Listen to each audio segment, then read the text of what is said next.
Assalamualaikum warahmatullahi wabarakatuh. Kami dari kelompok 2 akan mempresentasikan materi tentang analisis lingkungan eksternal. Sebelum itu, kami akan memperkenalkan anggota kelompok. Yang pertama, saya sendiri, Risna Cahya Istifara, ada teman saya Tia Ayu Marita, dan Nurul Wajidah. Nah, pada kali ini kita akan membahas 3 materi pokok. Yang pertama ada lingkungan eksternal dan lingkungan umum. Yang kedua ada faktor lingkungan eksternal, dan yang ketiga analisis lingkungan eksternal. Lingkungan eksternal. Langkah awal dalam menyusun strategi adalah dengan mengetahui lingkungan eksternal atau lingkungan di luar perusahaan. Lingkungan eksternal yang dimaksud adalah lingkungan di luar perusahaan yang banyak mempengaruhi perusahaan tanpa perusahaan dapat merubahnya.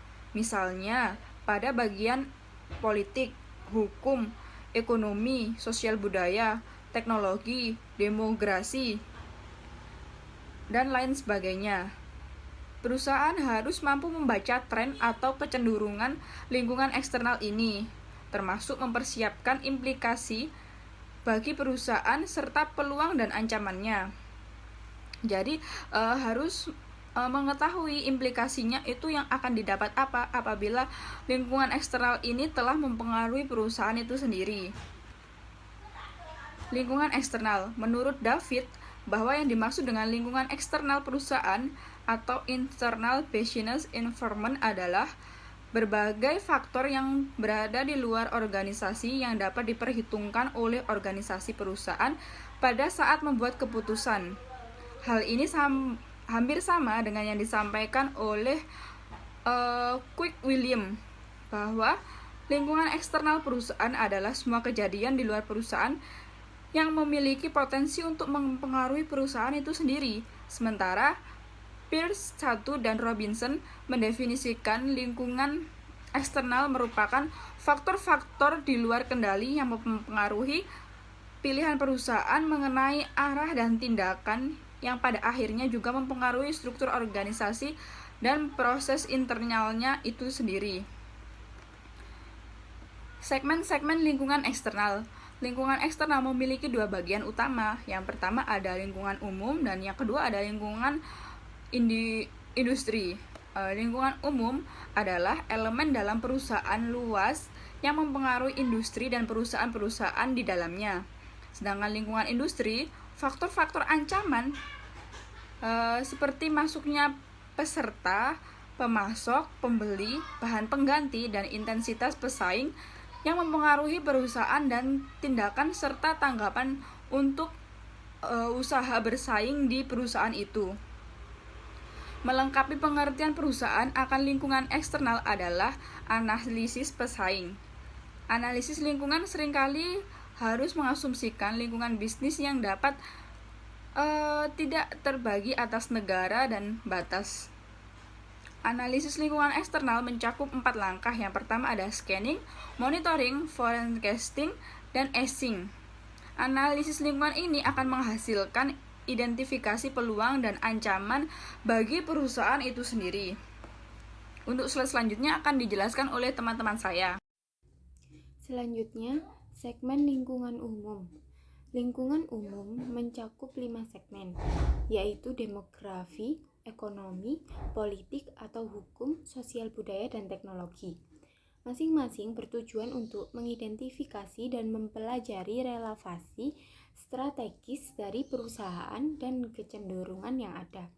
Kecenderungan ke arah globalisasi membuat hal ini menjadi kompleks dan batasannya lebih luas. Menganalisis dan menentukan secara efektif terhadap lingkungan merupakan tugas yang sangat penting bagi pemangku jabatan, khususnya manajer. Selanjutnya, faktor-faktor eksternal. Pertama, ekonomi. Faktornya yaitu tingkat suku bunga, neraca perdagangan, inflasi, pendapatan domestik bruto, surplus atau defisit anggaran, tingkat simpanan pribadi. Kemudian ada sosial budaya lokal, adat istiadat, budaya asing, tren atau selera konsumen, perilaku masyarakat, pergeseran preferensi kerja. Kemudian yang ketiga adalah teknologi. teknologi komunikasi dan informasi, inovasi produk dan jasa, Internet of Thinking atau LOT, Artificial Intelligence, revolusi industri 4.0. Yang ketiga yaitu politik atau hukum. Hukum perpajakan, perizinan, ketenagakerjaan, politik, perdagangan internasional, dan proteksi. Kemudian terakhir demografi. Jumlah populasi, jumlah anak muda atau milenial, struktur usia, distribusi pendapatan, distribusi geografis, dan komposisi etnis. Kemudian komponen-komponen analisis lingkungan eksternal. Scanning. Scanning adalah usaha untuk mempelajari seluruh segmen dalam lingkungan umum. Melalui scanning, perusahaan mengidentifikasi sinyal-sinyal awal perubahan yang mungkin terjadi dalam lingkungan umum dan mendeteksi setiap perubahan yang sedang terjadi. Analisis secara khusus berhubungan dengan informasi dan data yang tidak jelas, tidak lengkap, dan tidak berkaitan satu sama lain. Yang kedua, monitoring. Pada saat melakukan monitoring, para analisis mengamati perubahan lingkungan untuk melihat apakah sebenarnya suatu kecenderungan sedang berkembang. Hal penting untuk suksesnya suatu monitoring adalah kemampuan untuk mendeteksi arti dari setiap kejadian lingkungan. Selanjutnya adalah yang ketiga, forecasting atau proyeksi. Pada saat melakukan forecasting, analisis mengembangkan proyeksi tentang apa yang akan terjadi dan seberapa cepat sebagai hasil perubahan dan kecenderungan yang dideteksi melalui scanning dan monitoring. Yang keempat, assessing. Tujuan dari assessing adalah untuk menentukan saat dan pengaruh dari perubahan lingkungan, serta kecenderungan dalam manajemen strategis suatu perusahaan. Dan tujuan dari assessment adalah untuk menentukan implikasi dari pengertian itu terhadap organisasi. Tanpa assessment, analisis akan mendapatkan data yang menarik tanpa mengetahui relevansinya.